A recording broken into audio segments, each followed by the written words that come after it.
Swinging a high drive into center field. It's at the wall. It is gone!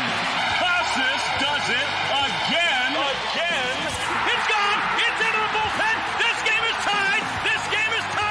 He swings and rips one to center field. It's high, it's deep, it's back, it's gone! Sale winds, he fires. Swing and a miss, strike three, it's over! The Red Sox have won the World Championship! Heyo, welcome back to Play Tessie. It's episode 80. If you're listening on drop day, it's June 10th. Episode 80 is the Raynel Espinal episode. He is the only player to ever wear number 80 for the Red Sox. It was in 2021. He threw one game, through 2 innings, 2 earned runs on August 30th versus Tampa. So I'm going to take a wild guess and say that he showed up when all of the guys got COVID. That's my guess. Who? I have no idea. Raynel Espinal?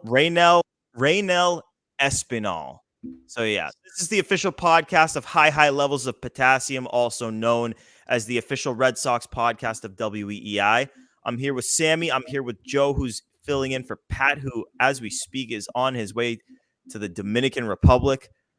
But before we get going, before we talk about the Red Sox splitting this series with the White Sox, along with some other stuff, hit that subscribe button.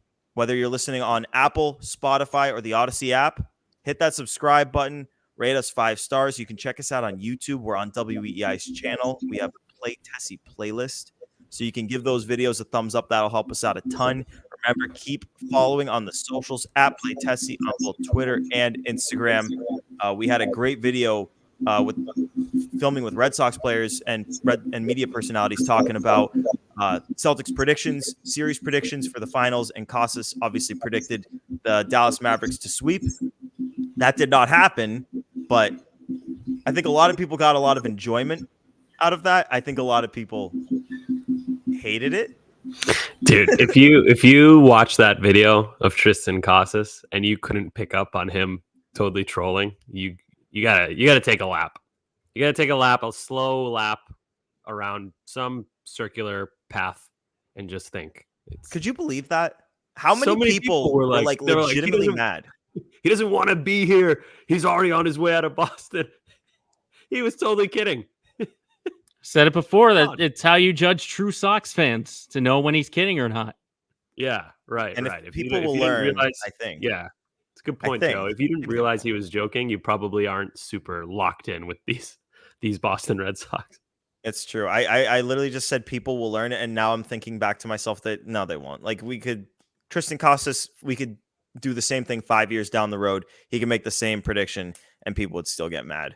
But that's great. He loves it, though. He told us he thinks it's hilarious. So yeah. He knew what he was doing, and yeah, he knew what the backlash and the reaction would be. Like, that's why he did it. So I hope people enjoyed that. But we have a lot to get into today. We're definitely going to get into the series, obviously, after we talk some actual baseball, because we are a podcast about baseball. But after we do that, we will be talking about the quotes from John Henry and his rare interview with the Financial Times, a $75 a month publication, an interview that he dropped on a Friday.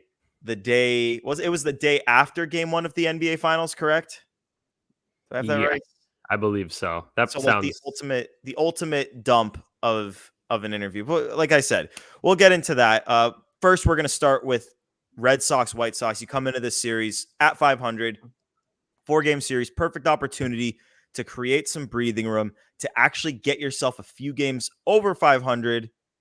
The White Sox had lost 13 in a row coming in, and you've got the Phillies and the Yankees coming up. So low-key, kind of an important time to build here. Like, you got to get at least 3. You're going for the sweep. It's the White Sox. As I said, they lost 13 in a row. You're going for the sweep. And they came out firing. Like, the first game was great. They won by, 14-2. Offensive onslaught. Houck starting. I would have been stunned if they lost that game, but I feel like the way that they won it set the stage for a sweep. Like, you felt really good coming out of that game. Obviously, before the series, Sammy, you, me, and Pat, we'd all predicted that they were going to lose that second game to Garrett Crochet, left-handed heavy strikeout guy. We all predicted it, and it happened. He was dominant outside of his defense when he threw the ball away a couple times, but his pitching was on point. He was spectacular. Sox lost that game. It was the third game that really killed the series, and we were watching this game before the Savannah Bananas game. We were watching it from the bullpen over by Fenway. Great bar. Check it out. But Bello held the fort down for 4 innings, coughs it all up in the 5th after a Bob homer nonetheless. And then obviously 4th game, they pull it out, but the tone of this podcast would have been a lot different had they not found a way to tie the game in the 9th and end up winning it in the 10th, get back to 500. But I really don't know how the tone of this podcast is going to be before we start. Obviously, I know what it's going to be when we talk about John Henry and his comments. But obviously, this was a really big missed opportunity. Like we'll talk about some of the good from the first and the last game of this series. But I mean, you now go into a Phillies and a Yankees series at 500. You got 6 games against the 2 best teams in baseball. You got to find a way to split those 6 games. I don't know if they're going to do it or not. But there's a scary scenario here where they go 1-5 and you're now 4 under 500. Today, they're a game and a half out of a playoff spot. So in my opinion, they are in it. They're in this race right now. No, regardless of how you feel about it, I believe they're in it. But I do want to give you guys a chance. Sammy, I'll start with you. I want to get a vibe check from you after a split with the White Sox that I don't think any of us are going to be overly thrilled about. But do you agree with me that they're in it? Or are you watching this team and you watch the way that they play and a game and a half out, you can't even get excited about that? Which side of that are you on? They're only technically in it. I think anyone who's been watching this team doesn't have any grand ideas of them going to the playoffs, let alone going deep into the playoffs. This split with the White Sox, it's kind of hard to break down because on one hand, the White Sox are probably the worst team in Major League Baseball. Them, the Rockies, and the A's, those 3 are just putrid teams. And then the Red Sox at the same time, they're missing a boatload of guys. Like today on Sunday, no Devers, no O'Neill, Casas still out, Grissom out, Story's not coming back all year, Yoshida's still not back, though he's close. Just a ton of guys on the shelf. So, I'm happy they won. I'm happy they got the split and saved us from another Red Sox Nation meltdown. Because that would have been bad. Losing 3 out of 4 to Chicago, regardless of the injuries, that is bad. Like, bad. By the way, Valdez kind of got dinged up today, too, and he was in the starting lineup. So that's just another guy. Shortens the bench even more. But yeah, man, no, I don't think they're in it. I think they're only technically in it. I don't have any positive feeling about this team making the playoffs. I think I haven't even thought about this team playing in the playoffs at all after like the first month of the season. You get a little bit excited. They start off fairly hot. You talk yourself into some things, but now so many injuries. The pitching is coming back down to earth a little bit. The defense is still bad. I could just go on and on and on and on. So yeah, that's my answer. Technically in it, not really in it. Joe, where are you at? Sammy, I'm going to take that as they're not in it from you, even though technically in it. Factually, yes, they're in it. But if you use the math and the stats, they are in it. I don't know I haven't looked at the playoff odds recently. I bet they are below 15% right now. I think they're above 15 because I checked the other day. Let me take a look. I use Fangraphs for that. Let me see. Give us the update. I want to get Joe's take. Joe, vibe check from you. And are they in it? I'm going to say no. They haven't been in it, at least for me, from the get-go, from what they presented to us at the beginning of the year. But granted, they were able, as Sammy said, to salvage the series, to salvage it, because this would be 800 times worse if they lost this game on Sunday in extra innings. And honestly, I feel worse. I feel much worse. Like, even though they won the game today, I'm still not feeling incredibly confident in this team heading into this very difficult stretch. The fact that basically Saturday was a meltdown, an absolute meltdown, both emotionally and physically. Cora had gotten ejected for the first time this year. Bello slamming the glove. It's all a learning process technically for them, but I'm still frustrated to see that a White Sox team that has been as awful as you could be in Major League Baseball could turn their season around. And by turning it around, I mean they can at least get on a winning streak and salvage, maybe like a five games under or 10 games under, whatever that may be. Their definition of salvage, they did it against you. You don't want to be that punching bag. So that is where the Sox is. And the vibes to me, even though it's a split, it's not good. No, and Joe, by the way, this is a White Sox team that has been talked about in the conversation for breaking the MLB regular season loss record. To put that into context, just how bad these guys really are. I mean, it's frustrating because after that first game, Sox win 14-2. White Sox have lost 14 in a row. Like it had Red Sox sweep and I don't want to say turnaround because they really haven't been bad. They've just been mid, but it's like they could have built there. And what was they won the last game of the last series, right? So it would have been 4 or maybe not. I don't know. Whatever. Would have been 4 of 5 if they won 3 out of 4 like we predicted. But I mean, that's what it was. That's where you mentioned. If you look at Garrett Crochet, if you ever watched him pitch, there's no shame in getting shut down by that guy. That guy's going to be a top 15, if he's not already, starting pitcher in Major League Baseball very soon. Just an absolute moose out there. So I don't know what team he's going to be pitching for. Probably not the White Sox. Yeah, we'll I in my Who Says No on the radio this past weekend, I put together a trade to try to get him to our Sox. I don't know. It feels like the Padres are the team that's the most heavily in on him. I have no idea how they keep making moves like this. So we'll see if they can put that together. Padres are like a friend who's like completely addicted to gambling, and they're not terrible at it, but they're just okay at it. So nobody tells them to stop, but it's bad, but they just keep doing it. But they win just enough to justify. That's the Padres. I feel like it's like they lose a little bit, but it's like you can't quite tell that they're losing money, so that they just keep going, and eventually you're gonna look back and it's like, oh wow, I've lost like a lot more than I thought, but it's too late. Yeah. And that will be when Xander Bogaerts is like 36 and still has half that contract left. It does make sense though for the Padres if they're really all in right now, and you have 3 really good pitching prospects, or two or three they have now. I think they traded Thorpe, but who's debuting on Tuesday, I think. Yeah, that's exciting. But speaking of trading for a starting pitcher, I want to touch up because in the second game, Cooper Criswell pitches, goes 4 1/3, really kind of labored through it. 4 1/3, 5 hits, 3 earned, 1 walk, 2 strikeouts. He has topped 5 innings just one time this year, so he has recorded an out in the 6th just one time. And he has struggled in 3 of his last 5 outings. Against Tampa, he went 3 2/3, 3 runs, bounced back the next time for 5 1/3, 2 runs. Then struggled against the Orioles. That was on Memorial Day, 4 innings, 7 runs. Bounced back again against the Tigers, 5 innings, 1 run. And then struggles against the White Sox, 4 1/3, 3 runs. I'm curious. I know I feel like I always just ask for vibe checks, but I'm going to do it again here for a vibe check on Cooper Criswell, because I'm starting to get the sense that if the Red Sox get to the trade deadline and find themselves in a position where they can justify buying, I think they will do it, quote unquote, because I do think any sort of buying scenario comes with a sell off as well.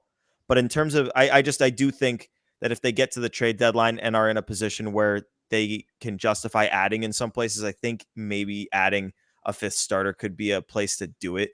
If anything, just to eat innings, because Cooper Criswell's giving you more than you could have ever asked for this year. But it does feel like slowly the wheels are starting to come off there. I don't know if you guys agree with that. Sammy, I'll start with you. Cooper, vibe check on Criswell. Yeah, I mean, he's done a really good job this year, considering what we thought about him when he was brought in and what his role is. He was never supposed to be an everyday member of the every time through the order member of the rotation, I should say.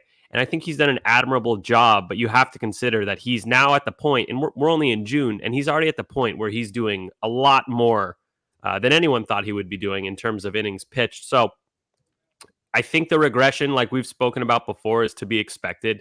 This guy's throwing like an 89 mile an hour fastball.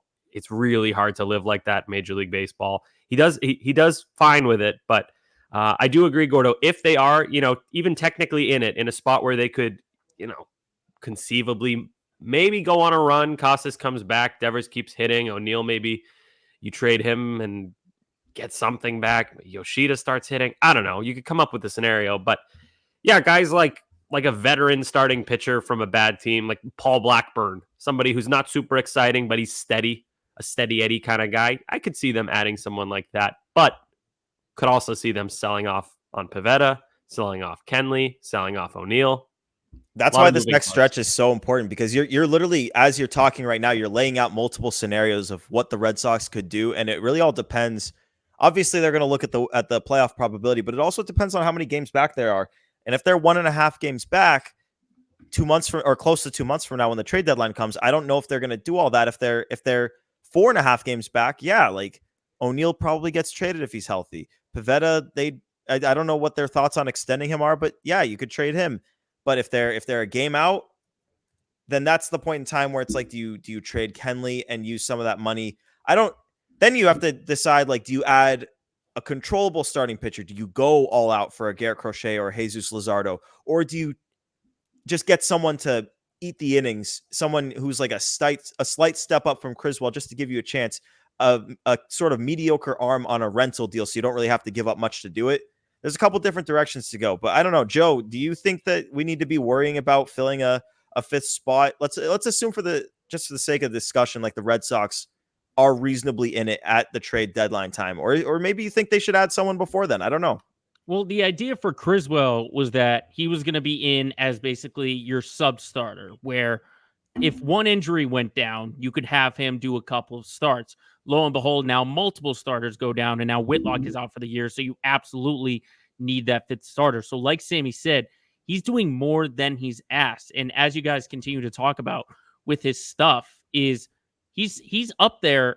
You're talking about eating innings. He barely can get to the fifth, and he's only like sniffed the sixth inning. So honestly, when you think about it, he's still doing exactly the philosophy you want him to do, is attack the zone, attack the hitters, try and get some first pitch swinging misses. The only problem is it's very, very hittable stuff, and he's losing that leverage. He's losing the speed and the velocity. So you were hoping with a healthy starting five, you could put him in the Chase Anderson role or some kind of stretch role in that bullpen. The problem is now you have to rely on him as a fifth starter, and a starter usually goes 5 or 6 innings. So I honestly do think they need to bring in another starter to eat some depth. I think Chase Anderson's role is probably coming to an end. He's probably going to get DFA'd before the year is out. And then you put Criswell in that spot, and then you either get another arm from the minors or you make a trade to fill that fifth spot. But just right now, it can't be Criswell. I got a name I wanted to throw out there. A trade candidate, way too early trade candidate kind of guy. Actually, not that early. Let's hear it, man. It's June 10th if you're listening on drop day. I mean, we're getting, I don't want to say we're getting close to the deadline, but like we're at the point in time where you can talk about it.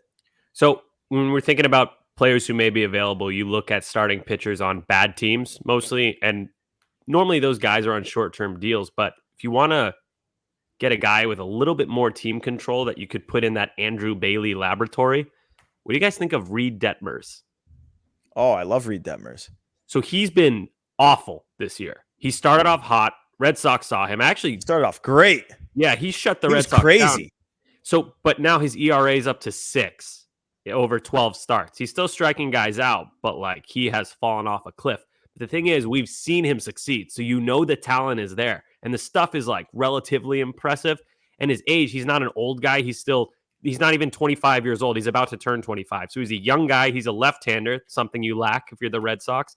That's the kind of guy that I would love to see the Red Sox take a flyer on, put him in that Bailey pitching laboratory and see if they can unlock something. You can get him maybe. This is tough. I don't know what the price would be. I was thinking like Nick York, who's in AAA now. The Angels would have a spot for him. He's hot. The Red Sox don't really have a spot for him. Now they got Vaughn Grissom holding down that area, we think. Hamilton, Valdez. There's a lot of middle infield guys who could fill in that second base slot, so they'd be trading from a surplus. So York, whatever, maybe a little bit more than that. But you get the point. I think it might cost a lot more than you'd think, just because he's got that prospect pedigree and he was so good. To me, you don't go from that dominant over that period of time, especially when you have that pedigree, to what we saw from him. I believe he got optioned. Probably going to work through some things. I feel like it's got to be a mechanical thing. I don't think they would be so quick to give up on him, and if they were going to, I think they would actually want a lot. But So at the same time, like I actually would consider giving up a lot, like way more than Nick York. I would consider giving up definitely like at least a guy in the top 10, probably if not like the 6-7 range of the top 10, like a Yoel Cespedes kind of guy. Like that that I might be wouldn't what do. you have to give up, because what is Yeah. he probably has like 4.5 years of control left. Maybe? Not sure about the control. Yeah, he's got multiple years. But okay, Gordo, off the top of your head, what do you think Reed Detmer's career ERA is? 70 starts. God, I bet it's in the mid fours, like 4.6. Like a 4.6, 4.7. 4.68. So Oh yeah, not. but the I mean, stuff closer to though, 5, it's the dude. stuff. Well, no one was surprised when he was dominating to start the year, because But you can say he stuff always all day. had that. Caleb Ort had stuff. Right, It's a but lot It Caleb more. Ort wasn't didn't good have the stuff, but it pedigree. was stuff. Yep. I don't think that's what I'm saying, though, is I don't think Detmers has the pedigree. His best season was 2022. He started 25 games, had a 3.77 ERA, and the FIP was pretty much the same at 3.79. Wasn't he a top 50 prospect? Oh yeah, that's the thing. That's why it's interesting, because he was like an elite pitching prospect, and he just hasn't panned out. And it's not like he's just getting his feet wet in Major League Baseball.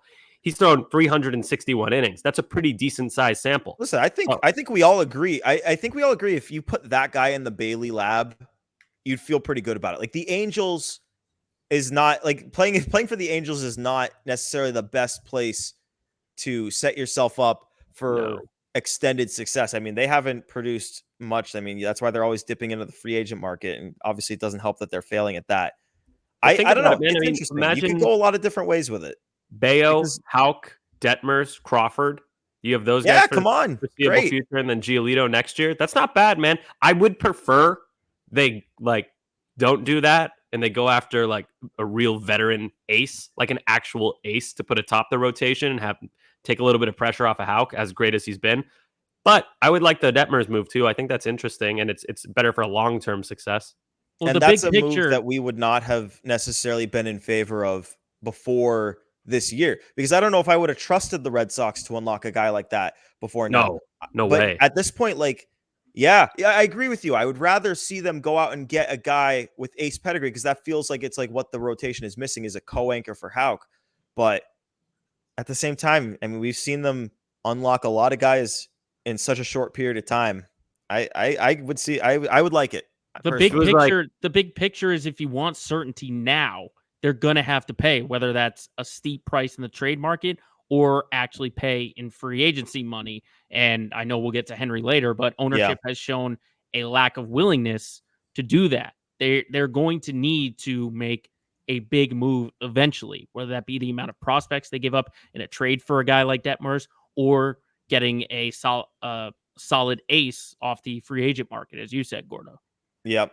And another thing that, just moving forward here, to get this team in from technically in it to in it, one thing that's going to need to happen is Brayan Bello is going to need to pitch better than he's pitched. He obviously had that IL stint, but in this start against the White Sox, goes 4 scoreless, and then in the 5th inning comes out, lets up 5 runs. His final line is 4 2/3, 9 hits, 5 runs, all of them earned, 3 walks. The walks continue to be a problem. He only struck out 2. He let up a home run. It was the grand slam. His season ERA is 4.78. I'm going to give you the batter by batter breakdown of what this 5th inning was for Brayan Bello, and then we can talk a little bit bigger picture stuff with him. Oh, God, do we have to? I don't know, man. You ready for this? You want to hear this? Lock in. Right. Let's go. He got the first out of the inning. Ground out, then double, fly out, then a walk, then another walk, then a game-tying RBI single. It's 1-1. Then the grand slam, down 5-1 now. He's all of this with 2 outs. Then he lets up another single, and then another single, and then another single.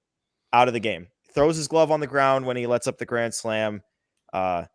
It's just it's been difficult with Bello, because you've seen reasonable improvement in some areas, but his command of the strike zone is not where it needs to be. His development of the slider has actually been okay, but the absence of an overpowering fast pitch, whether it be the fastball or the sinker in Bello's case, it's been evident. His changeup is still really good. He's good at getting the ball on the ground. You can see the potential there, but it's starting to feel, and you guys can chime in here and let me know if you agree here, but it's starting to feel like we're getting closer and closer to this year. I don't want to say being a lost year for Bello, but being a year in which he doesn't take that step forward that we know he's capable of. Yeah, Joe, what do you think of that? the idea for Bayo this year was not so much to be the ace of the staff, even though he was the team's opening starter, was just to see him get better, to see him either improve his record or lower his ERA or lower the walks. And right now, we're not seeing any of that at all. And the focal point was on Game 3 when he lets a whole inning basically snowball out of control, and then he shows the frustration that a young player who hasn't developed or matured has seen. And I thought Lou said it best, Lou Merloni on the broadcast. He said, rather than get these big innings where he's letting up 4 and 5 runs, take your one inning. Like, yes, the offense is not good right now for what he has supporting him, but just take those minor losses rather than these huge losses. So the thing for Bayo that he needs to do is look at the small victories than rather look at this giant big picture of trying to be perfect every single time. Shit. Yeah, I think Joe said it all. That's pretty much where I'm at too. I would say I think the slider is going to be a big difference maker if he can get that pitch refined a little bit more, and it's not just fastball changeup for the most part. I know he's been mixing it in more than usual, but I still don't. It seems like he's not super confident in it. It's been frustrating. I wouldn't say it's a lost season or like where he's not going to take that step forward. Let's not lose sight of where we're at in the season. It's still early June. He's got a long, long way to go. So it's not looking extremely, promising in the way of taking that next step forward in a big way, at least maybe a little step. But yeah, he needs to reel it in. It seems like he's an emotional dude on the mound, and lucky we got Alex Cora, who's great at handling him. They were talking on WEI today about how Bayo was in a good mood today. He kind of cleaned the slate, moved on from the bad start, be positive, help the rest of the team, be better next time. Don't worry, you're only facing the Yankees or Phillies. Oh God, Yankees. He's Yankees.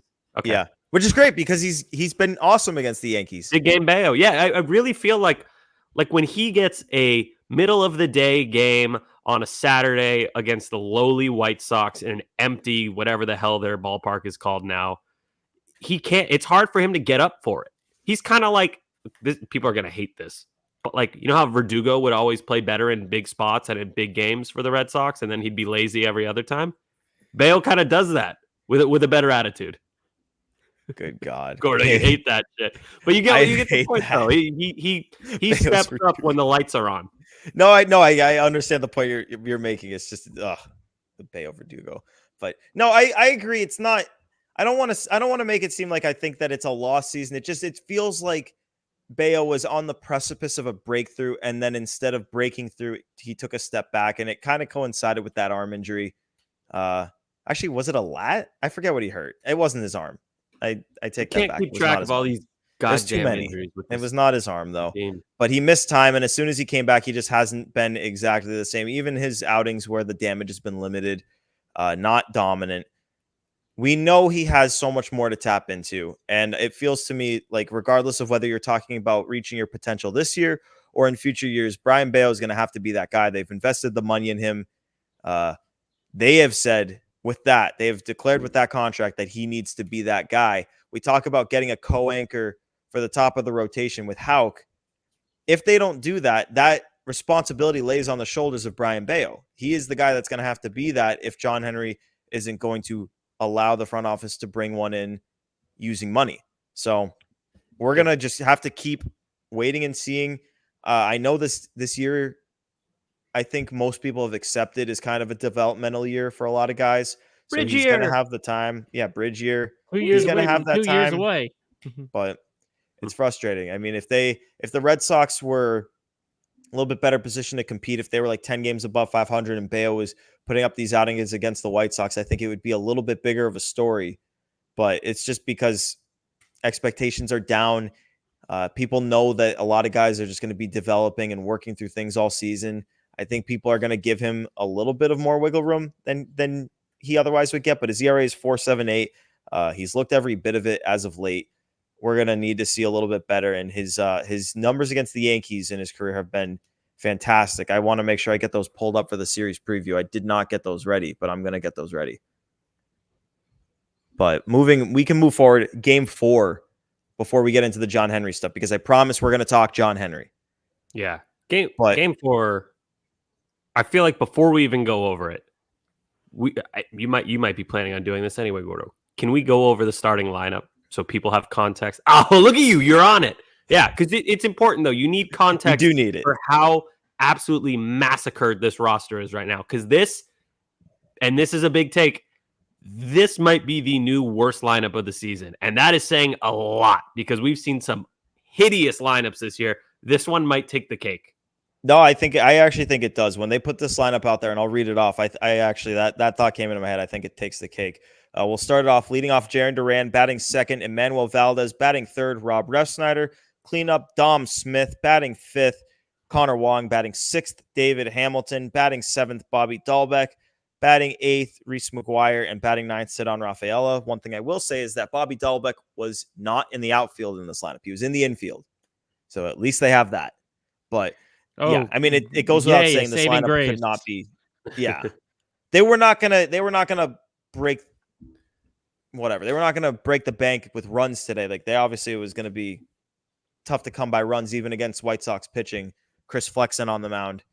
But that is such that is, I can't believe that's the Boston Red Sox lineup. You got one more time. So Duran, I like that. Duran, good leadoff hitter. Emmanuel Valdez, it ends there. Second is disgusting. That's a mega strikeout prone platoon, poor defensive, no speed, mediocre pop second baseman. Oh my God. And then you have Rob Refsnyder, who I like, but I like him as like a bench or bottom of the order kind of bat, not as your fucking number 3 hitter. And then Dom Smith cleanup? Yeah. I mean, Jesus this lineup Christ. only had 3 players who were in their intended opening day lineup. I'm saying intended because Valdez, I believe, played, but obviously that spot was supposed to be Grissom. You had 3 guys in your intended opening day lineup, and one of them is Cedon Rafaela, who's exclusively pretty much in there for his defense. So in terms of the bat, you've got Jarren Duran, you've got Connor Wong. Those are your hitters. That's great, dude. That's fantastic. Your catcher who initially was advertised for his defense. That's your big bat, batting 5th. And then who's DHing sixth? too? DHing and batting. Oh my God. 6th was David Hamilton. David Hamilton, who's been hot lately, but their best hitter of the day today, that's for sure. You don't want him batting 6th, though. You want him batting 8th or 9th, where he can. Yeah, that's hammering home the point. Is there are too many guys that are out of position. You could take these guys, put them 7, 8, 9, wherever you want in the lineup. They're just not where their spot should be. Emmanuel Valdez is not a number 2 in the lineup hitter. He's more of a number 7, number 8. Bobby Dahlbeck isn't even in the lineup. Dom Smith is a 7, 8, or 9. So all of these guys, they're good hitters in much better lineups. The fact is they're all in one lineup, not where they should be, is where people get angry and frustrated. Oh, I'm so sick of this, though. It's all the time. How many times have we said this? These guys are being asked to do too much. Like they're not used to doing this. They're playing out of position. This guy's batting 2nd. He should be batting 8th. It's so frustrating. I feel like and I know they're dealing with a lot of injuries. I understand that, but it just always feels like whoever's pulling the strings, I assume it's John Henry with the money, and I don't know who, whatever. It always feels like they're trying to be the smartest guy in the room when it's just like, get a player who is good at this position that can also hit. And they're like, well, we could maximize the value if we will. David Hamilton, Emmanuel Valdez. Like, it's so frustrating. I'm so sick of it. And, mulligan today, but there's been so many times where I can't give them the mulligan. It's just frustrating. And I think a lot of my frustration today, and obviously they won the game, so I'm not in the end all that frustrated. But the reason that this game was in the balance was not because they didn't hit, even though obviously they didn't score a ton of runs. The game was in the balance because they didn't defend. Mm-hmm. They they absolutely hosed Justin Slayton today. He got absolutely bamboozled. His defense was part of the problem on one of the plays, but then Hamilton makes the error. Reese makes the throwing error. At that point, he's all rattled and he lets up the 3-run homer to DeYoung, and it's 3-1 White Sox. Later in the game, in the seventh, it was the sixth. Duran and Rafaela had that play where they were converging on that fly ball, and neither of them looked like they wanted to take it. I guess the wind kind of took the ball, and they were kind of on the broadcast talking about the wind, but I really don't think that there's an excuse to drop that ball, to let that ball fall for a ground rule double. Bernie ends up getting out of the inning, but it increases the pitch count. He goes out for the second inning at 23 pitches, and he lets up a run there. If you get Bernie out for the second inning at maybe 13, 14 pitches, that doesn't happen, or maybe it doesn't happen. I don't know. But the defense was not good today. It was frustrating to watch them seemingly cough up a game on defense again, because they've been better about that. But as we talk about here, this lineup is not anywhere close to the starting lineup. However, they are Major League Baseball players. They are capable of defending their positions. They are. I mean, who are these guys? The errors were made by what? Like Slayton and Dom Smith, like whatever. They're both. I mean, I don't know how Slayton is on defense. That was a PFP, dude. You can't make errors doing PFPs. I'm just saying, yes, that's the expectation needs to be that these guys are going to make the plays. Like David Hamilton. Yeah, you gotta keep in mind these plays too. Hamilton's glove exchange. No one in the little league does that, much less the majors. And then Reese McGuire's throw that got into the outfield when he was going for first. Like the runners were on first and second. He wasn't going anywhere. Don't even bother taking that chance. You had no shot either. You had no shot at getting him. And like the way he was positioned, he had like the one knee on, so he wasn't even going to get anything on the throw. Reese McGuire just strikes me as a guy who thinks he can do more than he actually can. Cook him, Joe. No, I think he's a backup catcher in Major League Baseball, and he's average at that role. He's not a very good, like, what would be a good example? Like Doug Mirabelli. I don't know if you friggin' children remember Doug Mirabelli. That's like a really good backup. Police escort, baby. Yeah, like he controlled the run game. You know, he would block fairly well. I don't know how his framing was. We didn't have those numbers back then. And then when he hit, a lot of strikeouts, but he hit the occasional home run here and there. Like he at least had some thump, and like the pitchers liked him and everything. Smelly Spelly, Mirabelli. David Ross, another good example. That's a good backup catcher. I think Reese McGuire is that, but a step below. Like Ross had power. Gordo, you're muted. Oh, no, those plays where the catcher guns to first base or guns to third, try to catch the runner, I feel like that is such a chemistry play where you kind of have to know. I mean, obviously they have signs and stuff, but you got to know when it's coming. You got to know where the throw is. You got to know who's throwing it. But yeah, the thing with Tom Smith, it's not like it's Connor Wong and Tristan Casas, who will hopefully play years together. Like, yeah. I mean, you normally have a look like Gordo. You said it's like a chemistry thing. Normally, when that play goes down, the first baseman and the catcher will look at each other, and someone will either like wink or like make like a head nod or a little hand signal or something. So you're right; it is like a chemistry move. Like you gotta know it's coming. I mean, we did this in high school when I played. When like I would pitch, but when I wasn't pitching, I would play first base, and the catcher would look at me when there was a runner on, and I'd like do like a little head shake no or like a little nod yes. And normally it was a no because that play doesn't work 99% of the time. And I'd be interested to see the comparison between how many times that throw goes into the outfield compared to how many times that throw generates an out. I would be very confident in saying that I bet it goes into the outfield more than it generates an out. Maybe not more, but at a high enough rate where it's like you better freaking know that you're going to get that out if you're going to do it. Yeah, that's what I mean. Like, yeah. Oh, well, okay. I hear what you're saying. I just think like if you take out all the times the first baseman catches it and the runner's safe and nothing happens, I think the next most common result would be the ball gets thrown away rather than the runner actually gets picked. Like I can't even off the top of my head think of one time Wong or McGuire have backpicked somebody successfully. That was a Christian Vazquez thing. He early in Vazquez's career, like that's what he was doing. Vazquez. Yeah, he was great at it. But in the end, whatever, like David Hamilton obviously makes the error, but comes through with a big home run to make it 3-2. And then later on in the 9th, comes through with a double, leadoff double, steals third, gets home on a sac fly from Reese. Like everyone chipped in, because then in the 10th, the 8th and 9th, Kenley Jansen looked as good as we have seen him all year. And for 2 innings, I was super impressed there. And then 10th inning, kind of an all-around effort. Duran gets, I would call it a hit. I don't know. Yeah, I think it was a hit. I think, yeah. And then he leveraged his speed. Yeah, he did. He made things happen, which is all you can ask of a guy like that. And then Barrelman gets the sac fly, and then Ref Snyder with the RBI single, and then Cam Boozer comes in, and it's easy. So they made it happen later when they needed it to, but the defense really put them in a spot where they shouldn't have been. I'm happy they got the win, but obviously, like, you wish that a series with the White Sox would have gone better. We'll get into where they're at in the series preview, but before we get into the preview, I do want to get into some John Henry discourse. I've got some screenshots of these quotes so I can read them to you. So there were kind of 3 major notes here. He says that we are committed to the city, the region, so the Sox are not going to come up for sale. We generally do not sell assets. He says he and his wife live and work in Boston. Sox are not coming up for sale, at least so John Henry says.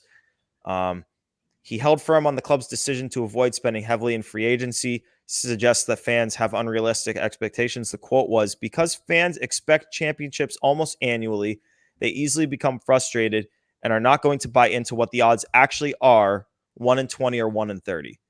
So why not? Why try? Why try? Our odds aren't great. Why try?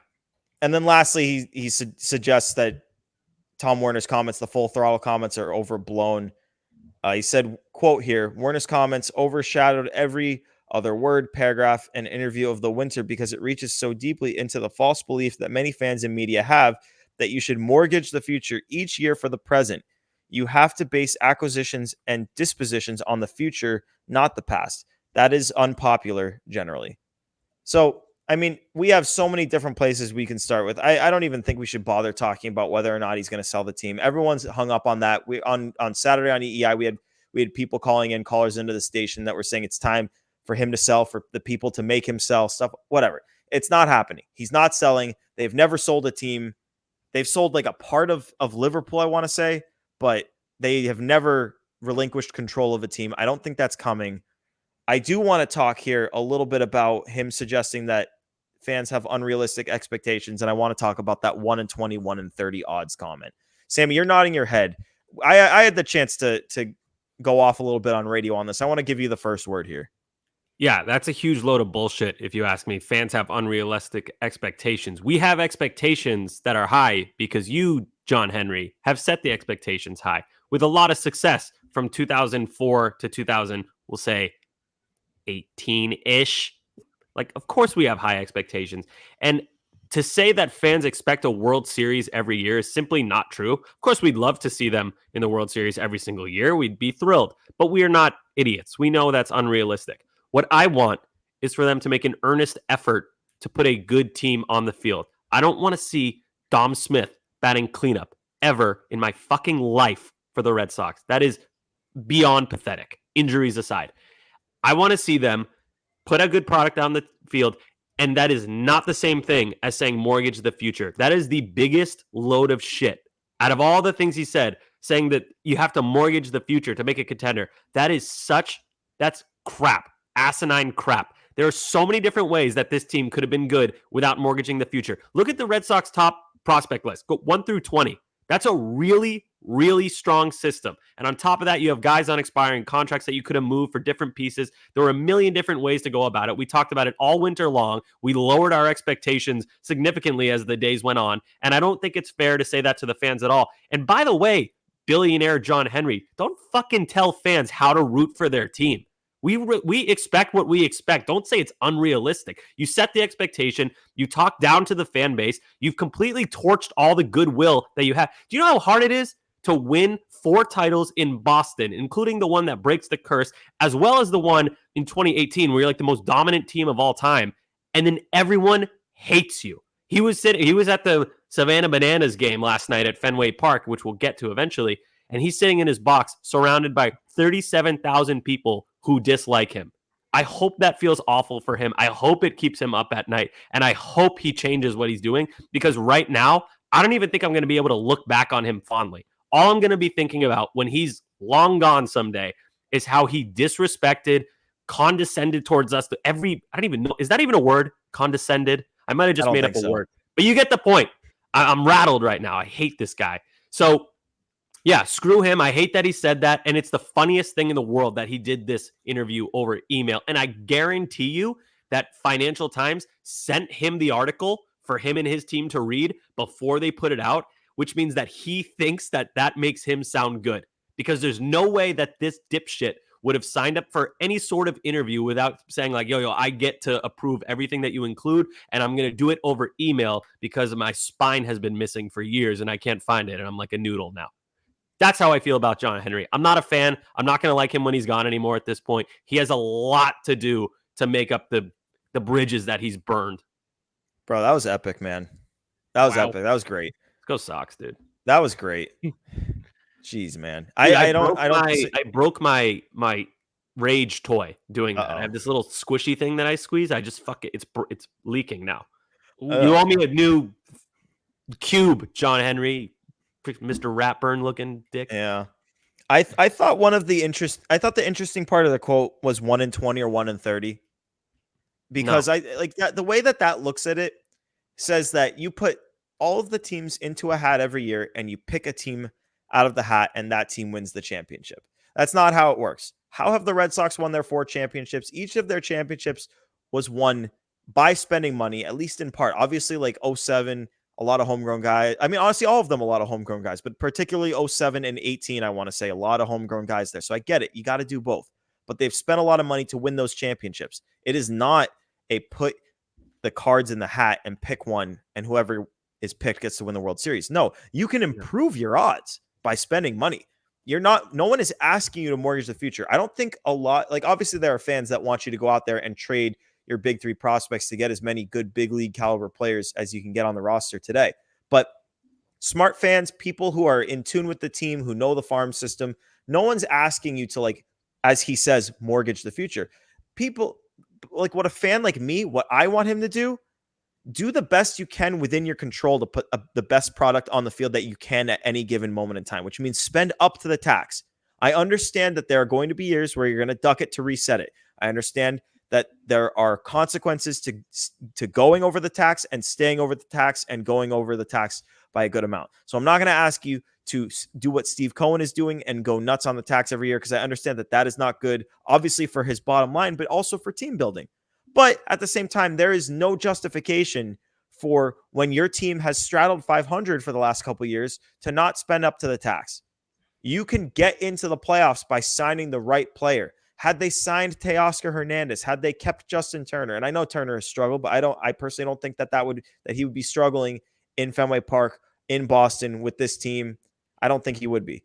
But regardless, if they'd added another bat, if they had maybe pushed forward and signed, like there are pitchers that they were interested in that signed elsewhere and are having good seasons. Seth Lugo comes to mind. Had they pushed forward and signed him, like there are moves that the Red Sox were interested in making and they didn't. But Gordo. So we spoke a lot about how one of the things the Red Sox needed, aside from pitching, was a right-handed bat, because we figured Justin Turner's not going to come back. They go out and they get Tyler O'Neill, who we like, solid player. He said it after they got Tyler O'Neill too. They needed multiple. Yeah, true. But that's a whole different story. But anyway, the guy they went with was O'Neill. Tyler O'Neill has been in Major League Baseball since 2018. He has played 100 games one time. So that's who they get. And he's been on the IL multiple times already, and we're in early June. That's what you get when you cheap out. They try to go, oh, he had one great season in 2021. Let's try to capture lightning in a bottle. And this is not an anti-Tyler O'Neill thing, but that's not the guy that you want in the middle of your order to replace Justin Turner coming off of like 100 RBI almost season with 20 home runs. Like, he was awesome, and you didn't replace him. To that point too, if you are going to go that route, you have to reasonably back yourself up. If Tyler O'Neill's going to be, you got to have depth. And to be honest with you, they actually have reasonable outfield depth. So I guess that I don't know. I don't know if that's the place I'm gonna I'm gonna channel my anger, but I am gonna channel it at the Right-handed DH. bat. It's less so the outfield. Yes. It's more so the right-handed bat. Yeah, they needed multiple right-handed bats this offseason. They got Tyler O'Neill. They were relying heavily on Trevor Story to bounce back. Obviously, he goes down. We have no idea what he would have been offensively. That was a shit plan too. You want Trevor Story hadn't hit for 3 fucking years, and he was the 3-hitter. He was their 3-hitter. Exactly. That's a terrible plan too. There was no good plan. They had a bunch because of crap. he didn't greenlight the spending because he is fundamentally incorrect on how he views Major League Baseball. The Tampa Bay Rays poison his mind because he thinks that you can just run out any random team and that team has a chance to do anything because it's baseball and it's random. It is random to an extent, but only to an extent. You have to have talent. You have to have depth. And name me look at all the recent World Series winners. All of them have invested. And people go, even the friggin' 2015 Royals, which is like the lowest money team to win in the last like 15 years or so. Even they had like Johnny Cueto they added, and he was in his prime at the time. Zobrist was a really good player at the time. They added Wade Davis, a great closer. They went out and they supplemented their core, and they didn't spend over the moon. That's all look what they did this year, actually. Look at the Royals. Look what they did this year. A bunch of mid-tier signings. Reminds me of 2013 Red Sox. Filled a bunch of holes with good players, nothing insane. Or, alternatively, be like the 2018 Red Sox. You have everything you need. You're one piece away. Go fairly big. JD Martinez, boom, win the World Series. It's not even that complicated. And we're not asking for them to win the World Series. We're asking for them to field a competitive team. God, yes. That is really the crux of it. No, fans are not sitting here saying you have to win the World Series every year. You have to get to the World Series every year. All we're saying is that we want a competitive team with players that I think a lot of people want to see reasonable named players on the field. I think like we could get by with lesser names if they're producing, but I think a lot of fans want to see names and they want to see the team win. How about the rotation? Not the World Series. It's get to the playoffs. Yeah, and look at the rotation though. These guys are so lucky. The organization, the front office is so lucky that this pitching staff has performed, because before the season, we all agreed you have 3 guys in the rotation that you're not sure if they're major league starting pitchers. That's insane to me. And luckily it's worked out, decently, not the best, but that's nuts to me. Tanner Houck wasn't even supposed to be in the rotation. Injuries forced him in. He's your best pitcher. You don't get credit for that. John Henry's not some genius. I know that he probably doesn't know who Tanner Houck is. John Henry gets credit, in my opinion, for if you put the right people in place at the top, aka the Craig Breslows, the Sam Kennedys, all that stuff. He gets credit if he does that right, and he gets credit if he spends money. He did not spend money. That is. I'm not going to give him credit if the organization finds they discover something with Tanner Houck, or they go out and they discover Cooper Criswell from outside the organization, whatever. None of that goes to John Henry. That's the front office. Joe, I want to ask you, Tom Werner's full throttle comments. John Henry says that those are overblown and they overshadowed every interview that happened this offseason, and that fans expect the team to mortgage the future. Give me your take on that one. That's BS. That literally, you could give me any quote that John Henry gave me. It will be total BS, because this all goes back to the attentiveness that we've talked about in the past couple episodes with Sam Kennedy's comments about underperforming, overperforming, doing that comparison.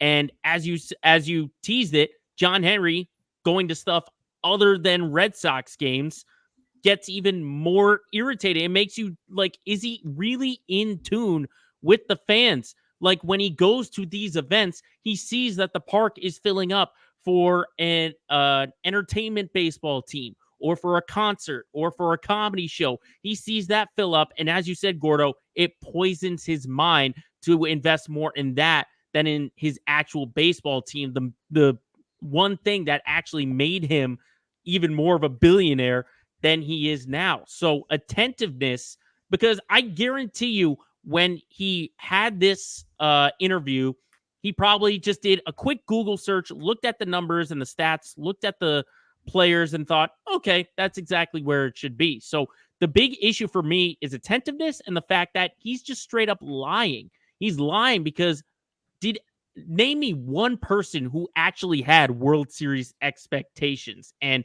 name me one person who didn't believe Tom Werner when they said they're going to go full throttle. Does anything other than full throttle, is the meaning of full throttle mean we're just going to step back and do exactly what we've done? No, full throttle means you're literally putting your foot on the gas, going from 0 to 100 and doing everything you can to get from point A to point B. And for the Red Sox, point A is mediocrity. Point B is a World Series championship. He hasn't even moved an inch on that line. So the fact of full throttle, attentiveness, my people in my position can't win, it's a load of garbage. And you know what's funny is he knows he's full of shit. He's not an idiot. He knows he's completely full of shit. That's why he does this stuff over email. Because if a real media member from Boston were speaking to him face to face and he said Tom Werner's full throttle words were overblown, the follow-up question would be, well, what did they mean? And he would have no answer at all. He would just talk in circles and would make him look bad. So that's why he's probably not doing it. I'm just like, he was scarred. He was scarred for getting booed at Winter Weekend in 2023 when he stupidly said it's expensive to have baseball players. That's the truth. That is the truth. He's a total wiener. And this could have been one of the most famous, beloved.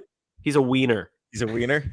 Yeah, just a friggin' sentient wiener. This is a guy who could have been beloved. He was beloved in Boston. He could have been looked at as a hero. Yeah, he was sort of a dick sometimes, but man, John Henry really changed the Red Sox for the better. And he did. And now he's taken a fat, steaming dump on everything he's done. Do you know any Red Sox fans who still stand up for him and like him?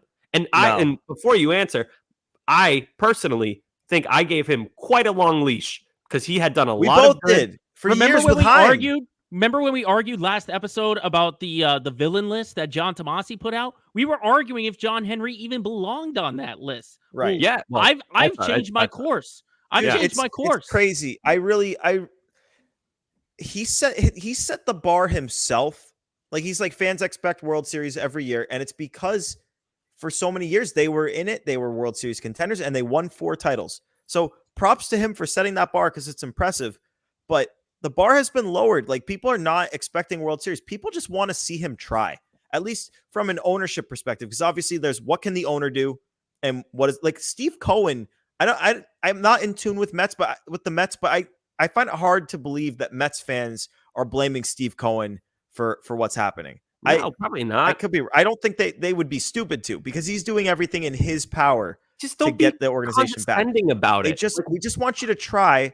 And yes, don't be condescending. And to comment on Tom Werner's full throttle thing again, I don't think it's overblown because he flat out lied. They flat out lied to the fan base. That's why it's not overblown. You can't lie to the people that you're asking to spend some of the highest prices in baseball to come see your product and not have it be a big story. So I don't think part of it is lying. Part of it is also that he might just think that Red Sox fans are stuck in the past. He thinks that they might be stupid and they're clinging to these 4 world championships and don't see sort of the big picture of, yes, guys like the 3 of us and Pat know that no one's going to have sustained success forever. But the idea and that rebuilds are going to happen. But Henry is a guy who probably is of that mindset that he believes, that the fans believe, as he said, or as he believes, they're going for World Series every single year. He's expecting that fans aren't happy with rebuilds. No, we're satisfied with rebuilds. If it happens for a year, a year or 2. Right. They used to do that. They mastered the art of the peaks and valleys in a league designed for parity, where they would bottom out and then they would come shoot right back up the rear. Hell yeah. They're not shooting back up. They're coming back up the rear. Yeah, they would come back up, but they would bottom out, come back up, win the World Series, or at least be very competitive. And look, there's that needs some nuance. You should be technically trying to win the World Series every year, but there's levels. They did it within their power. All John Henry can do is spend, and even in those years, 2014 and 15, when they weren't competitive, they still had really high payrolls. They don't have a top 10 payroll anymore. That is where the issue is. And another thing here, the last part of it, of the last quote that I read is you have to base acquisitions and dispositions on the future, not the past, and that's unpopular generally.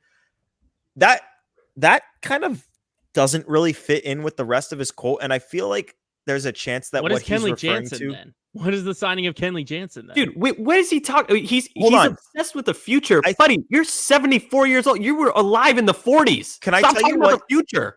Can I tell you what I think he's saying with that quote? Because this is a guy who even before the whole 2019 and beyond, when he's had this change of philosophy, he always was a little bit gun shy on pitchers at or approaching 30. That's always been a thing. That's why John Lester left. They've just always been gun shy about that. I think he's looking at Jordan Montgomery and Blake Snell and the production they've had this year, and that quote might just be his little way of slightly dunking on fans, being like, you guys were focused on past production. Meanwhile, we're focused on the future. We're going to find guys who we think can break out in the future. We're not going to pay for past performance. In the end, I do think that Jordan Montgomery and Blake Snell struggling is bad for our hopes that the Red Sox are going to spend to put names and a competitive product on the field in the future. Okay, what do you think of Yamamoto? Good point. I don't know. I think he thinks that they have a sweet spot of their big expenditures can be outside of like Devers, who's an in-house extension. Like for the most part, their expenditures can be in like the 100 to 180 million dollar range, and the guys who were in target to get that have not performed. I don't think that's because guys like that can't perform. I think it's because generally, if you're in that range, your contract comes with some risk. With Jordan Montgomery, there wasn't a ton of pedigree. A little bit older. Blake Snell was injury risk and high walk rate. Like these guys were not perfect guys. They were not perfect guys. But that's the thing. There is no perfect guy. And this is the thing when you talk about all offseason long, you do a trade scenario, and the person goes, this guy's 30 years old. I'm not interested. Do a different trade scenario. This guy has walk problems. Not interested. This guy's going to be too expensive. There's no perfect player. Yamamoto was the closest you'll ever get to that, in my opinion. That's the closest you'll ever get to a perfect fit. 25 years old, superstar potential, going to be good for a long, long, long time. And he's pitched unbelievably well.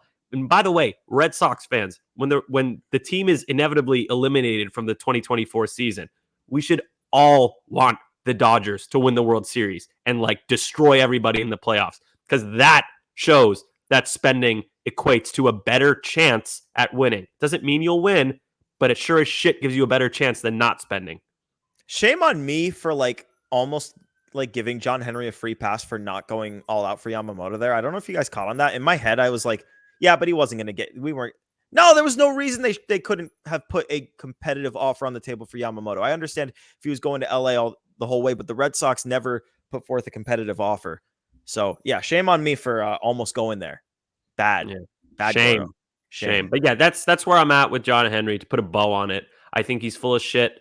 I think he's extremely, extremely condescending to the fan base. His comments are disgusting. He doesn't even have the spine to stand up and speak to the fans, the people, the paying customer that made him who he is today. I'm very quickly losing my last bits of respect for that guy. I think he's gross. The idea that we just want is for like, we want investment. That's like the immediate thing. We want investment. We want competitiveness. But just from him perspective, because our expectations of him continue to get lower and lower and lower. At least for him, come out and face the music. Come out to a Red Sox game.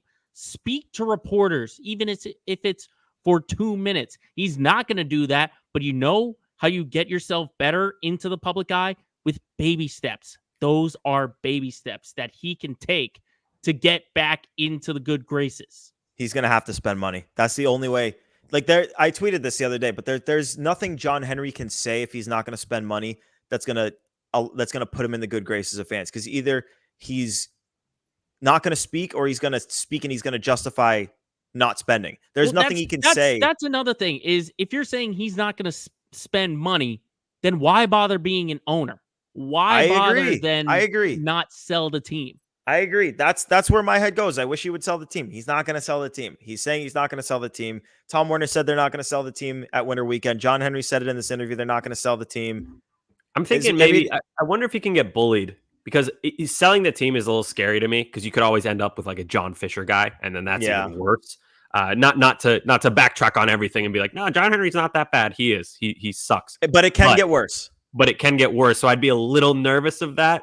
And I'm thinking, like you can tell by those quotes that he's bothered by everything that's going on, like how people perceive him. So I'm thinking, don't give up, everyone. Keep bullying this elderly man. I agree. Keep bullying. Bullying works sometimes. So keep it going. I will never. I will never. What's his net worth, John Henry? Was it $5 billion? I don't know.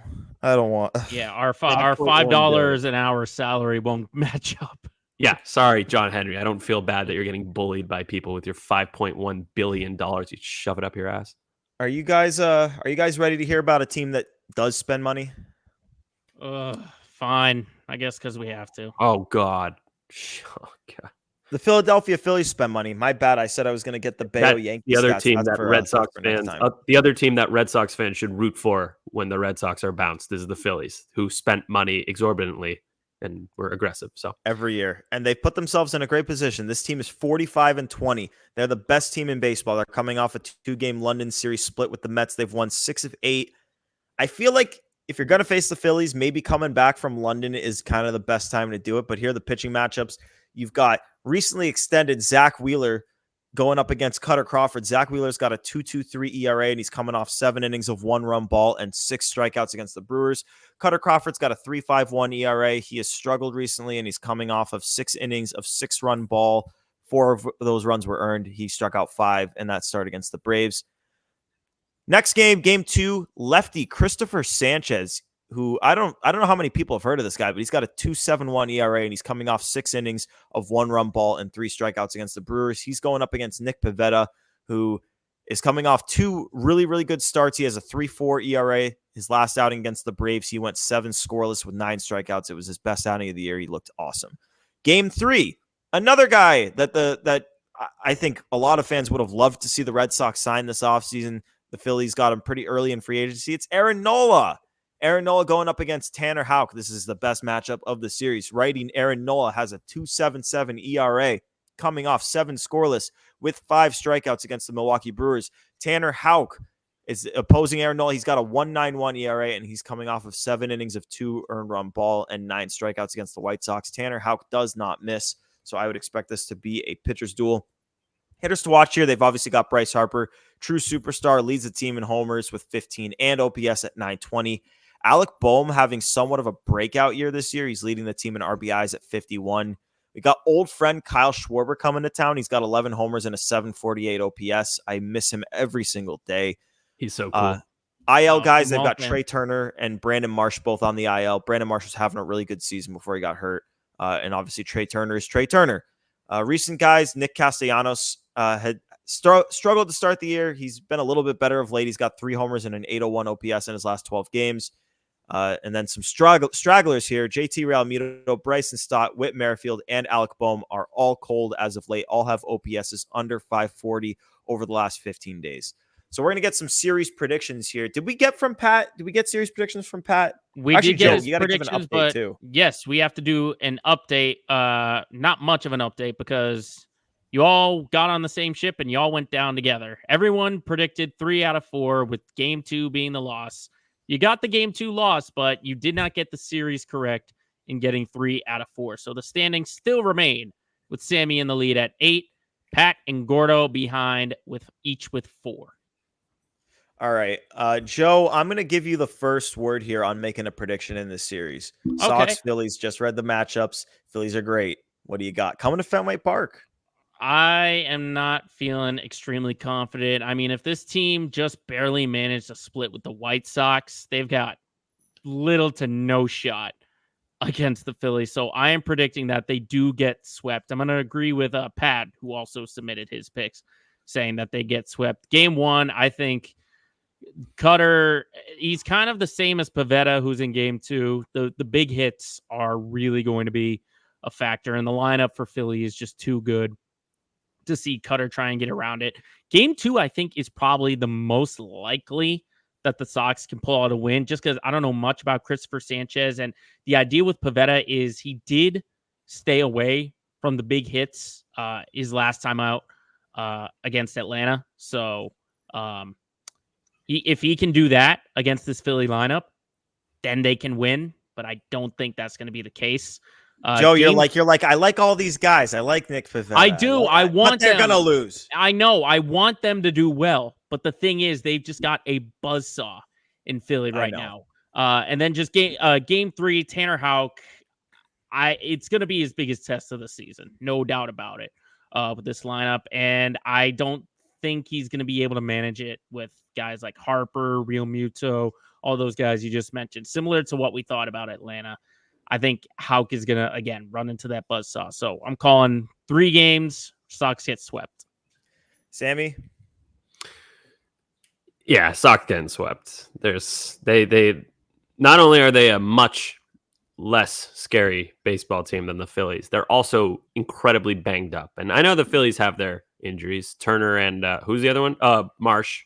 Turner and Marsh hurts their defense and speed quite a bit. But the Red Sox have Dom Smith batting cleanup and Emmanuel Valdez batting second. So I'm going to go with a Phillies sweep. Would love to be wrong, but I have very little confidence in the Red Sox to do anything against these guys. So it's interesting. I was prepared here to go outside the box, but you guys all predicting sweep. I'll reel it in. I'll take the Sox. 2 out of 3. Come on, please, Gordo. Dude, I thought about it. I thought someone was gonna go 1, and I strategically go 2. No, I'm gonna go 1 out of 3 here, and I'm not gonna give you an order either. I do think they're gonna lose that first one. Zach Wheeler's insane. Strikeout guy. I mean, he's gonna literally whoop their ass. It's fine. It is what it is. It's Zach Wheeler. Like no issues if they get carved up by Zach Wheeler, especially if like O'Neill and or Devers is not back. We'll see. We'll see what happens if Massa is going to come back in this series. We'll see what happens there. I think huge, dude. I think they're going to win one of those next 2 games. Christopher Sanchez, Aaron Nola versus Nick Pivetta and Tanner Houck. I think the Sox are not going to lose both the Pivetta and the Houck game. So give me 1 out of 3. Sox take one of those second 2. What do we got next? Oh, well, you got to give us an order. You got to give us the order. Yeah. It doesn't matter, Gordo. But which one, if you had to guess, which one do you think they're going to win? Okay. If I had to guess, I'll take the second, even though it's a lefty on the mound. I'll take it. Nick Pivetta revenge game against the Phillies. Let's get it.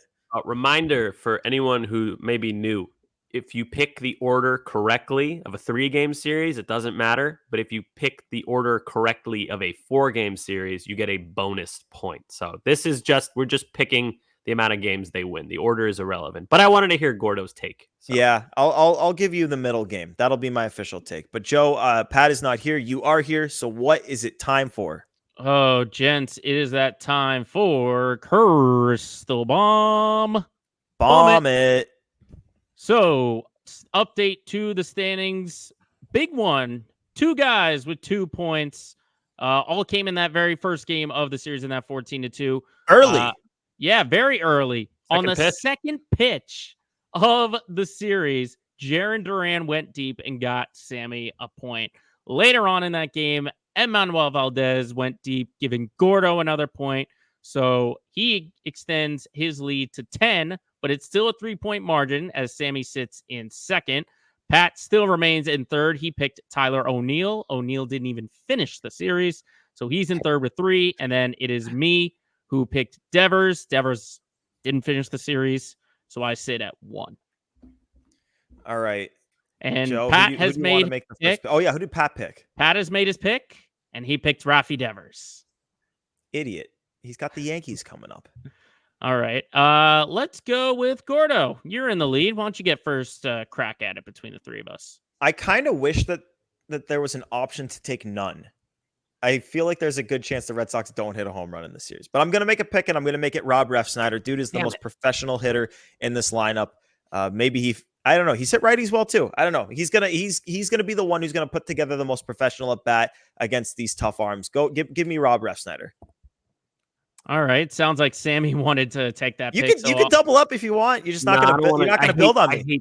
I hate doubling up. I need to catch you. Joe, you go. Let me. Okay, I'll give you some time to find a new one. I'm gonna go with let's see. I can't do Devers obviously, and I can't do Raphael, so I'll go Connor Wong.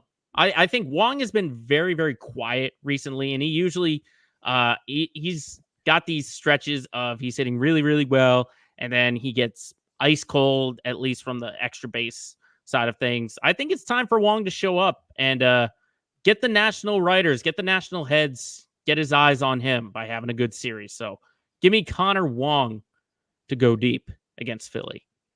I don't hate that pick. Oh man, I take that one too.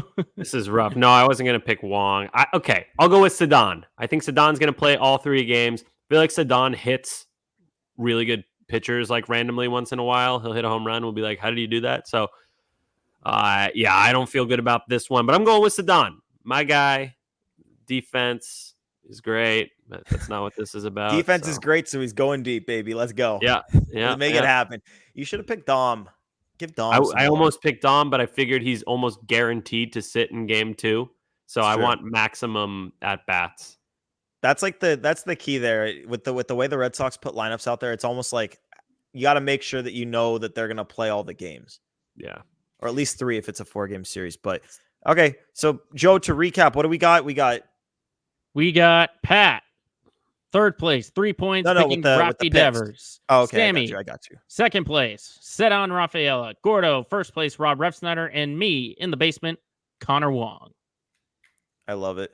I love how Joe is just like perpetually in the basement because he's only been picking when he's filling in. So he's just like stuck down there. Hey, you watch out. You watch out. I'm going to climb up the basement, get to the attic. If Joe passes us in these, it's like if you're 4 for 20 or 5 for 8, it's like dude's just raking, taking care of the ball with the opportunities he's getting. He's Rob Refsnyder. But Sammy, we're moving forward. What are we gonna? We're not gonna lose here, right? We're gonna win. No losses, even though we're feeling some losses coming up. This guy's being dudes. Yo, yeah. Yeah. All right, so we got a new team in the mix. Got to pick a player who has played for both the Fightin' Phils and your 500 Boston Red Sox. Joe, you go first. All right, I'm going to give some love to modest friend of the program, maybe a friend of a friend, Matt Strom, one of the solid arms for the Philly bullpen right now. Didn't work out in 2022 with the Sox. He went 4-4. 3.83 ERA in 50 games with the Sox. But ever since he's got to Philly, he has just been a monster as the setup man in the 8th inning. This year, he's 3-1, 0.69 ERA in 27 games for the Phillies. Went 26 innings on the year, 17 hits, only 2 earned runs allowed. He's only walked 4 and he struck out 36. Of course, he's given us some great content over the years with his conversations with Bradfo on BIB, talking about, pitch clock, attendance, all that kind of stuff, beer sales. So we got to show some love to Mr. Strom. Love. There it was. That was it.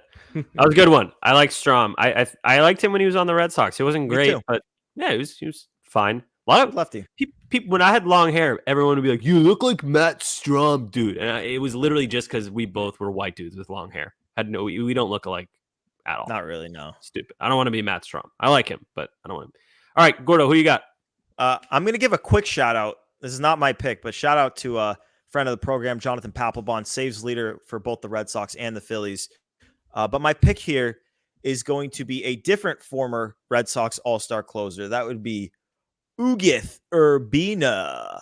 237 career saves, including 49 of them with the Red Sox. I'm going to read this little blurb from his Wikipedia page about his attempted murder conviction. That was a thing.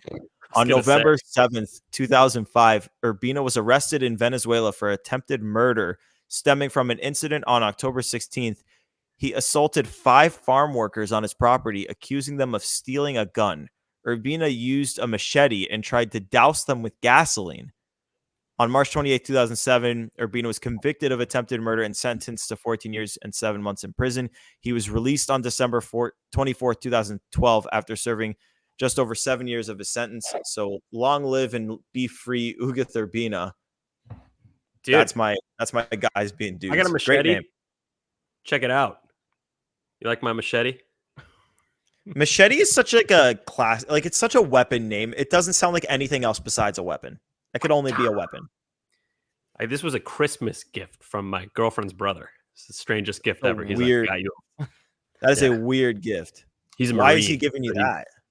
Marine. I'd like to purchase a machete for my fiance, my sister's fiance.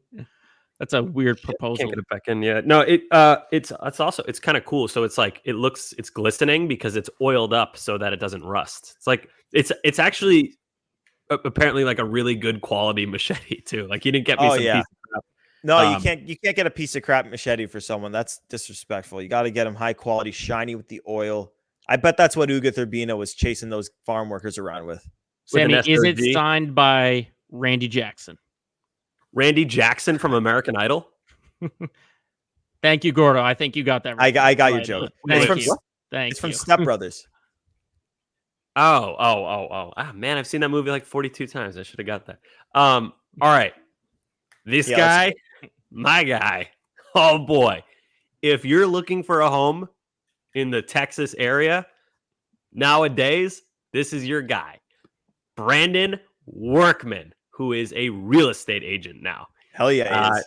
Famously I can't get this machete back into the sheath, by the way. I'm like struggling to get it back.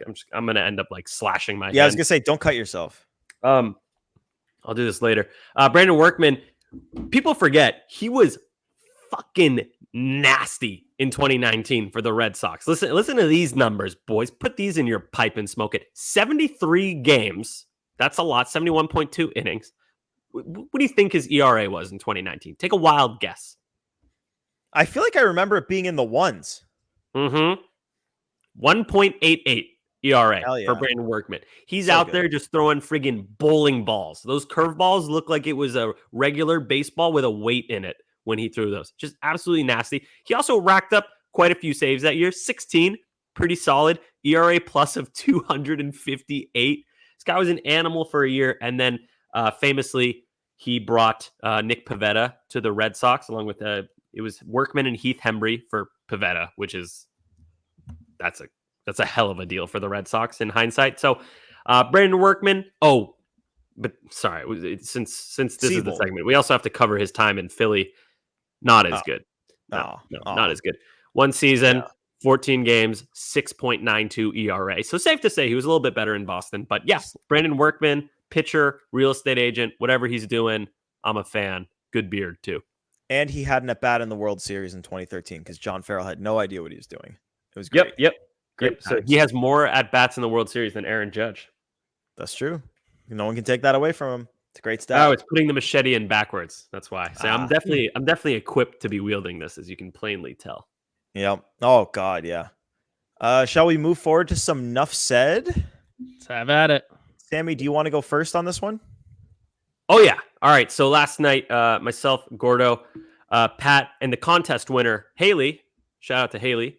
We all went to the Bananas game, the Savannah Bananas game, and frankly, before the game, I really had no clue what to expect. Like, we've all seen the social media highlights, the flips, the cool catches, the music, the dude in the suit, the yellow suit. But, I feel like most people haven't sat down and watched 9 innings of Banana Ball. It was awesome, man. That was like being at a baseball game and a club at the same time. The players were super talented. The theatrics were amazing. It's nice to go to the ballpark and feel like the product on the field is really, really, refined to make you enjoy it rather than being scammed by John Henry. So I can't say enough about how much I enjoyed that game. I think if you have the chance to go to a Savannah Bananas game, do it. It's very much worth it. Everybody in there had a smile on their face. Everyone had a great time. Pat pitched. Mitch Moreland came into the game. Bill Lee threw an inning in his 70s. That's sick. Who else? Johnny Gomes grounded out, but he hit the ball hard. Yeah, Moreland ripped that single. Moreland hit the ball well. Moreland hit to the wall, yeah. Dude, just a great time. Gordo, I'd love to hear what you think about the Savannah Bananas, but yeah, I can't say enough good things about them. I had an awesome time, and I got this shirt.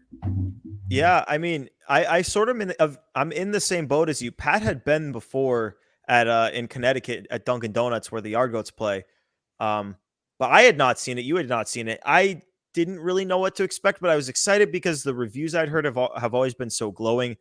it was true. And I know people say like nonstop entertainment, but it actually was nonstop entertainment from start to finish. In between innings, there were things happening, not like in a minor league game kind of way where it's like, oh, like the kids will have like a sack race in between innings or whatever. It's not like that. Like literally, like the music does not stop. Whether the game's being played or not, the music keeps going. Players are dancing. There's no one is sitting in the dugouts. They're all out and they're dancing. Guys, there's like a guy on still 2 hits. The outfielders make catches behind their backs and doing flips. The infielders, when they're taking infield, like in between innings while the pitcher's like getting his arm ready, they're like fielding the ball between their legs and like throwing it to the first baseman who catches it behind his back. Like it's just these guys there is a lot going on there. I mean, before it was funny. Before the game, I was walking through the aisles to get back to our seats, and like just like the team and the banana nanas, which are like these elderly women who hang around with the team or whatever, and like the banana band, like with a giant tuba, like they were all, like the players, they were all running through the aisles, and I almost got run over by the team in the aisle trying to get to my seat. It was crazy. Like it was nonstop. I really like. I like the I agree with you, Sammy. I can't recommend it enough. It was it's kind of indescribable in a way. Yeah. Like my mom called me today. She was like, "How was the Bananas game?" And I'm like, "How do I explain it to her?" It's kind of It's like hard. I said, like a club, but baseball. I like how the ump would ring a guy up and then turn around to the crowd and start like hip thrusting at them. That was wild. Just the whole thing was crazy. So many bright colors too, like the bananas and the yellow, and then the party animals. Party animals, if you're not familiar, is the team that they play, who is also very lovable. And they won. It's not like the Globetrotters where the Globetrotters always win. Yeah, The Party Animals 4-1, won. right? 4-1 Party Animals, I believe Yeah. was the final. So, yeah, bananas, and it's cool. Like you walk off each inning, like you win. You right? That's how it works. Like you score points by the inning. Yeah, so total, it's like how many runs. if you win the inning 4-1, you're not up by 3, you're up by 1. Yeah, you get 1. So the bananas, since they were the home team, technically they walked off an inning, so it was like 1 out, and they walked it off, and then went back on defense. It was Right. wild. I don't think we got any fan catches. No, we yesterday. did in the final inning. The last inning, the first out of the last inning was a fan catch. Oh, was it? Yeah. Oh, we had quite a few beers at that point, so excuse me. Yeah. Idiot. Good time. And John Henry was there. John He Henry watched was from his there, owner's suite. looking like Lurch, just looking looking for his down. looking for his new shortstop. You know what's amazing? When you put out a good product like that, I was in line after the game to buy a T-shirt, and one of the reps came through and just said, "Heads up, everybody, we've actually sold out of a lot of stuff, so just be prepared to pivot." And I'm like, wow, you must have a really good product that people want to take part in.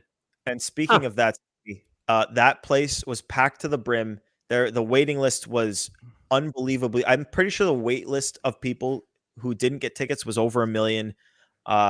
The place was packed. The atmosphere was as loud as I've heard it since the 2021 playoffs. It was one of a kind. You got to hand it to him. It was incredible. Mm-hmm. Agreed. Yeah. Joe, you got enough said? Idea, by the way, sorry, before we move on, if you had told me, okay, I want to make this traveling barnstorming baseball team where people are dancing and there's music, and like told me the rules and everything, I'm pretty confident my reaction would have been like, that's so stupid that'll never work. Bought in. Yeah, I never would have bought into that. So great story of self-belief. I'm sure there's going to be a long like ESPN documentary about the Savannah Bananas. There already is. There's already a 4-part doc. Go watch it. What? There is? It's on ESPN Plus. Yeah. That's sick. All right, I bet there's going to be a when they're done doing their thing, when it's ingrained in the baseball community even more so, it's going to be a lot of those kind of documentaries. Maybe a couple of Netflix people hung around and didn't travel with the team to Chicago. Ooh, yeah, maybe. They're like, wait, Pete, you guys can fill this ballpark? Wow. It's true. People will come. You put a good product out there, people will come. Joe, you got enough said for us? What's the documentary called? I don't know, but it's probably Banana Ball or something. I'll find it, Joe. If you have enough said, I'll find it. While yeah, my enough said is pretty simple. Go Celtics. They're gonna win it all. The way they did in Game 1, I expect them to win Game 2. By the time we're recording, it'll be a couple minutes before tip off. But I expect to see all of us. That be you, Gordo, you, Sammy, and Pat. Obviously, 4 of us at the parade, seeing Tatum, Brown, Porzingis, everybody on those duck boats, and Wait, does us this mean just we're having a invited? good time. We're invited Joe to your B. good spot. Joe, If be the game- careful. Be careful. I feel like every time I talk about the Celtics and a game that's about to happen that will occur before the podcast drops, they always lose. And they don't lose often. It's the opposite. I feel like every time we predict it, we're nervous and we're like, it's the Celtics. Of course they won. No. That's not what I'm saying. I'm saying like the game, like we're recording this at 7:41 p.m. So the game will be over before the episode drops. Yeah. Those games, I feel like I remember I talked up the Lakers. Something happened with like the Lakers before the game, and like LeBron and Anthony Davis were out, and for whatever reason we were talking about them, and I was like, oh my god, they're gonna win by 40 tonight, and they ended up that was like one of like their 20 losses this year. Like I saw a script. Careful. You want to know the final score? It's going to be Okay. 111 to 105 Celtics. It's going to be pretty close. So just all buckle right. up. Also, I've got the title, by the way. It's Banana Land. It's on ESPN Plus. Nice. Okay, cool. I'm going to watch that then. It's great. Joe, do you have anything left? Did I cut you off?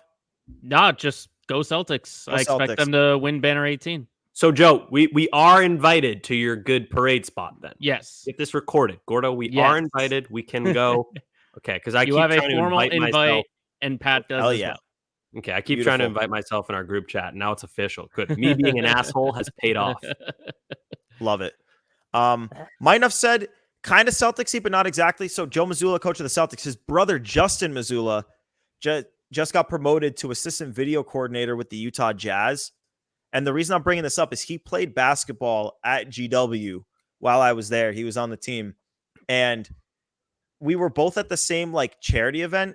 And me and my friend played against Justin Mazzulla and another one of the GW basketball players in 2-on-2, and we beat them twice. Wow. 2 games, we beat them twice. You I'm could not play going to for the say whether or Jazz. not they were going at 100%, but I'm just saying I did beat Joe Mazzulla's brother in 2-on-2 two out of 2 times. You're literally like Bill Hader in that train wreck scene where he scores against LeBron James and is like, I'm never playing basketball again. Yeah, I retired, man. I retired. I haven't played since.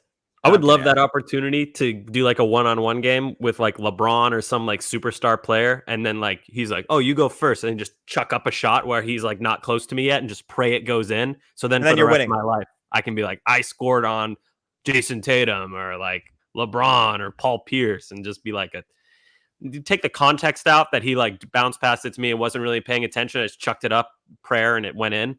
That would be cool.